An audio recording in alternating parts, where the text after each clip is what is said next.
নমস্কার বন্ধুরা, শ্যামা চালের খিচুড়ি খেতে কিন্তু খুবই ভালো লাগে। যাদের ওজন বা সুগার বেশি তারা এইভাবে শ্যামা চালের খিচুড়ি একবেলা করে খেতে পারো। ছোট বড় সবাইই কিন্তু খেতে খুবই ভালো লাগবে। শ্যামা চাল ডাল ভালো করে ভেজে আমি নামিয়ে নিচ্ছি।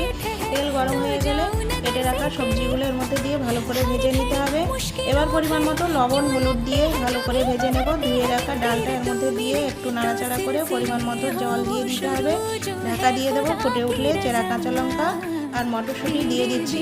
ডাল আর সবজি হাফ সেদ্ধ হয়ে গেলে ধুয়ে রাখা কাহনটা এর মধ্যে দিয়ে দিতে হবে। আমরা শ্যামা চালকে অনেকে কাহন বলে থাকি।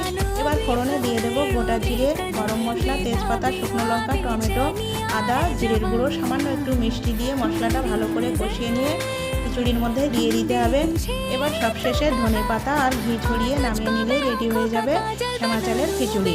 রেসিপিটি ভালো লাগলে অবশ্যই একটা লাইক করবে, চ্যানেলটি সাবস্ক্রাইব করে আমাদের পাশে থাকবে। ভালো থাকবে, সুস্থ থাকবে। নমস্কার।